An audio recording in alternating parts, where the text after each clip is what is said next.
We're going to put the boxing gloves on now with the IBO cruiserweight champion, Antonio Magic Man Tarver, in the Bright House Sports Network studios. Great to have you here. 42 years old, a world champion all over again. The fight last week against Danny Green in Australia, he never stood a chance, did he? Nah, that was one of my best performances. I really was focused for that fight, and I knew, it was all or nothing for me. So, my preparation really exemplified that. So, we went over there with one goal in mind. That was bringing that title back to Tampa and Orlando, Florida, and making Florida proud. So I had to do it, man. And to see that everything worked out just as we planned was one of those things that was really elating. It was a feel good, man. And I just can't tell you, to go in someone's backyard with 10,000 screaming fans, and I had 10 people that we were all together from America, 10 people total. And to go over there and put on that type of performance, it says a lot about the unity of my team and how hard we worked to get there. Now, Magic Man's got a ton of pride in the Sunshine State. From Orlando, Boone High School, yeah. Lives in Tampa. What's next for you? Are you fighting in Florida next? You know what? I fought in Tampa twice. I never fought right here in my hometown. It's something that I have to do before I retire. We got a $380 million Amway Center. I heard, and I've never been in it, believe it or not. So it's time, I think, with my friend John Morgan, I think we can get it together. For the people. For the people, baby. We can get it, and we can make it happen right here. And why not while we're on top rather than, the later. So right now is the time, and I'm going to try to put that together ASAP. Who's the opponent?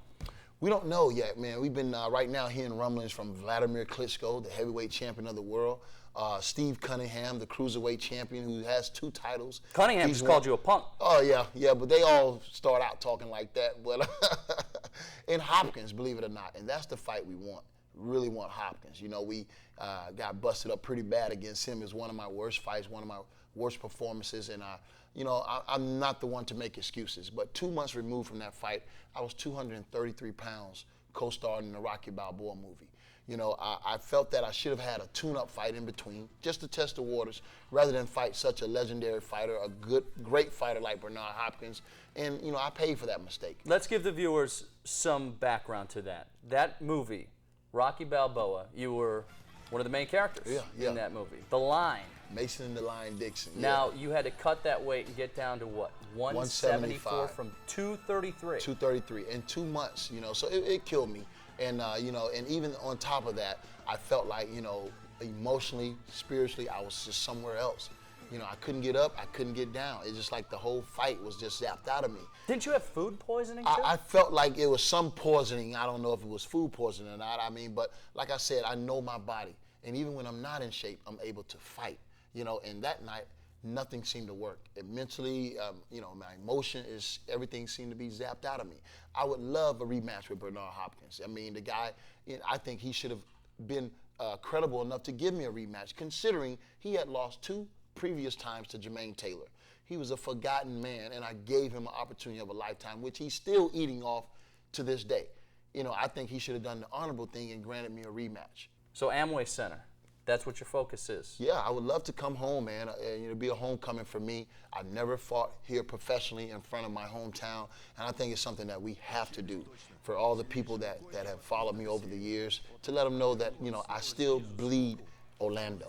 If you look at my uniform for that fight, I was dressed down in Magic gear, the blue, the silver, and the black. So it was awesome, man. And I had the star on my hip. So you would think I was in a pair of basketball shorts, So, that's why I get the moniker from, the Magic Man, from the Magic City of Orlando, Florida. We all know the Magic Kingdom and the Orlando Magic. What else can I say? What is left to accomplish in your illustrious career? You got the gold medals. Right. You got the championships. What more? It's the heavyweight title. That's something, the biggest title in sport. And I think I think that's something to stick around for, an opportunity like that.